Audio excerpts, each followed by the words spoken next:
And welcome back to another BobBlast. Hi, I'm Bob Burridge, and this one is all about paper weight. How heavy is your paper?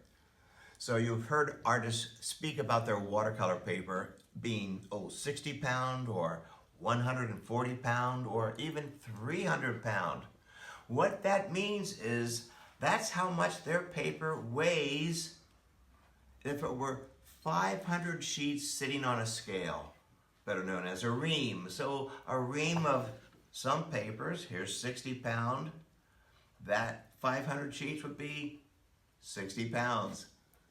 This is 300 pounds. See, it's a lot stiffer and it's thicker too. And that's why it takes a beating. It's a little more rugged, kind of handles the stuff that I like to do, right?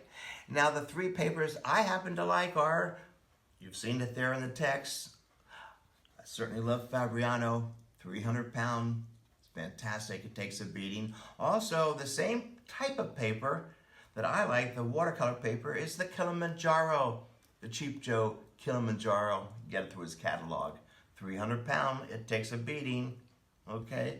And one more paper, when I like to do my oil painting on paper, this is what I like. Here it is, the 215 pound Strathmore oil painting paper. It has the texture of canvas, it's fantastic. And the best part is it stays flat and it doesn't require any gesso primer. Yay, I like that. So those are my three papers that I like to use, and certainly now you know why I like to use the 300 pound. But what about the surface? Let me show you the difference. You know, the most popular finishes for watercolor paper, either smooth, better known as hot press. You'll see that it's referred to as HP, hot press. It's smooth. Think of a hot iron, made it all nice and smooth. Or cold press. Think of a iron that's not so hot and it can't get the wrinkles out, so it's going to have a slight texture. So cold press, CP, has a slight texture. Alrighty? Now why the two difference? It's your choice. Let me show you. So hot press, smooth. It's great for doing little details. It holds a whole lot of details in thin lines. It's perfect. It won't break up. Whereas over here I have cold press. It takes a beating, it has a slight texture to it. I can use bigger scrumbling techniques, and I can even put gesso on top of my 300 pound paper. I love to do it. It takes a beating, and it's pretty vigorous brush strokes too. It takes a beating. So I like both papers. They just have two different effects.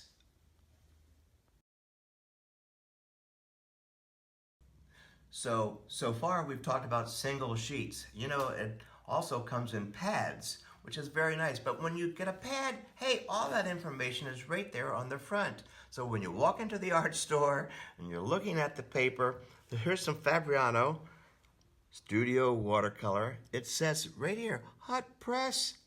Yay, I have 50 sheets, all in a pad, hot press. It's right there in many languages. Tells you everything, and there it is, the pounds, 140 pounds. Now this might confuse you because they're talking about grams. Make sure you go over here, all those in English, look for the pounds over here. There's the size of the paper, 1114, everything's right here. It's fantastic, very convenient. Also, look at this, even in the oil painting, the Strathmore oil painting pads. It comes in sheets, different languages. There's the pound, 215 pound. Now you know what kind of thickness it is. It's also, there's your size. So make sure you look at these covers. All that information is right there. Let me show you about one more wonderful thing about paper, tearing it.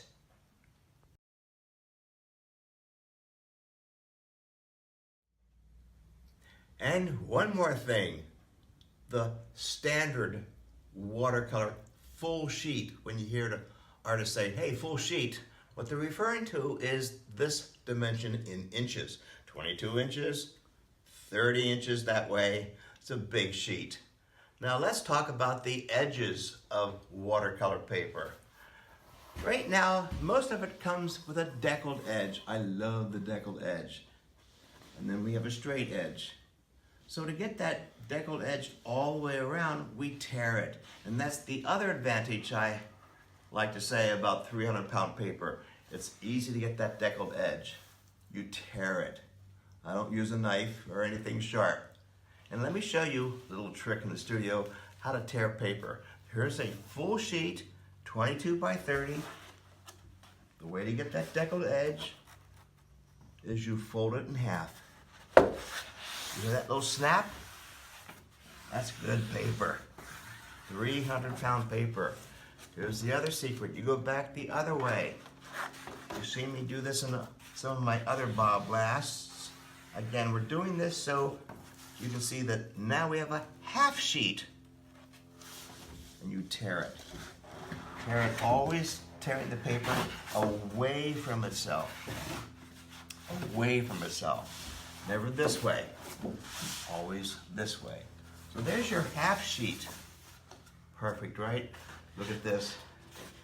All the way back down to a quarter sheet. Folding it both directions, that's important. Go back the other way. Nice tight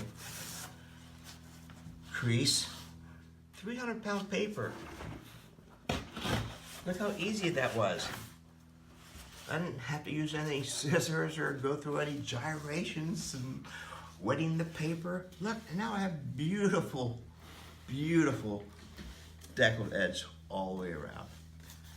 When you still have a straight edge, you can tear it a little bit. Works perfect for 300-pound paper. Well, that's all about taking the mystery out of paperweight, 300-pound, cold press, quarter sheets. Now you know what we're all talking about. Hey, I hope you liked it, and get more paper.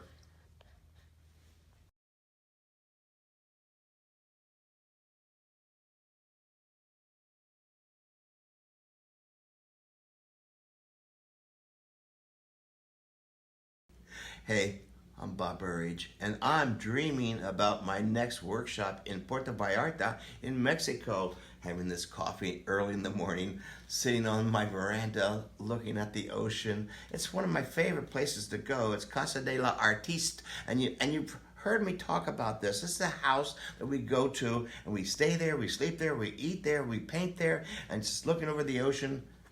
It's fantastic. Go to my website so you can see all the details. But remember, it's in January, so hurry up and sign up.